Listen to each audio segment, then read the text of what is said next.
ఐటీలో ఎంట్రీ కావాలా? Training software engineer గా అజా కోడింగ్ ట్యూటర్ లో 2 వీక్స్ ట్రయల్ పీరియడ్ లో వెంటనే చేరండి.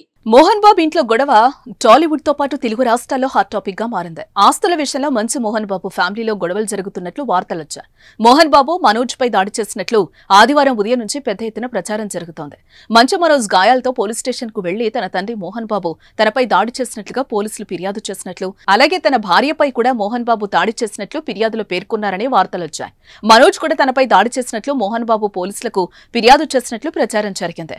ఆస్తుల కోసమే ఇద్దరు ఘర్షణ పడినట్లుగా వార్తలొచ్చాయి. ప్రస్తుతం ఈ అంశం టాలీవుడ్ తో పాటు రాష్ట్ర వ్యాప్తంగా చర్చనీయాంశం అయింది. అసలు గొడవ జరిగిందా, పోలీసులకు ఫిర్యాదు చేశారా అన్న సందిగ్ధత కొనసాగుతున్న సమయంలో క్లారిటీ వచ్చేసింది. ఇంట్లో గొడవ జరిగినట్లుగా క్లియర్ గా తెలుస్తోంది. 100 నెంబర్కు మోహన్ బాబు ఇంట్లో గొడవల గురించి కాల్ వెళ్లింది. వెంటనే పోలీసులు అక్కడికి చేరుకున్నారు. కాల్ అందుకున్న వెంటనే జల్పల్లిలోని మోహన్ బాబు ఇంటికి పహాడీ షరీఫ్ పోలీసులు వెళ్లారు. ఫ్యామిలీ ఇష్యూస్ వల్ల డయల్ 100 కి మోహన్ బాబు కుటుంబం నుంచి కాల్ వచ్చినట్టు పహాడీ షరీఫ్ ఎస్ఐ వివరణ ఇచ్చారు. కానీ అక్కడ ఏం జరిగింది అన్నది మాత్రం చెప్పలేదు. అయితే మంచు ఫ్యామిలీ మాత్రం గొడవలు అవాస్తవమని ప్రకటిస్తోంది. ఎలాంటి దాడి జరగలేదని, మీడియాలో అవాస్తవాలను ప్రసారం చేస్తున్నారని మంచు ఫ్యామిలీ నుంచి ఓ స్టేట్మెంట్ వచ్చింది.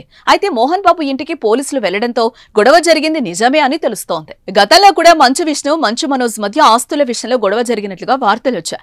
విష్ణు తన అనుచరుడితో తన ఇంటికొచ్చి దాడి చేశాడని మనోజ్ వీడియో బయటపెట్టాడు. ఆ ఘటన జరిగిన నుంచి ఫ్యామిలీతో మంచు మనోజ్ దూరంగా ఉంటున్నారని ప్రచారం జరుగుతోంది. తాజాగా మంచు ఫ్యామిలీ భక్త కన్నప్ప సినిమాను తెరకెక్కిస్తోంది. ఈ సినిమాలో మోహన్ బాబు, విష్ణు, మంచు లక్ష్మి నటిస్తున్నా మనోజ్ మాత్రం నటించడం లేదు. కుటుంబంతో ఉన్న గొడవల కారణంగానే మంచు ఫ్యామిలీ ప్రతిష్టాత్మకంగా తెరకెక్కిస్తున్న సినిమాలో నటించడం లేదని వార్తలు కూడా వచ్చాయి. ఇప్పుడు మరోసారి ఆ విభేదాలు రోడ్డుకెక్కడం మంచు ఫ్యామిలీ ఇరకాటంలో పడింది.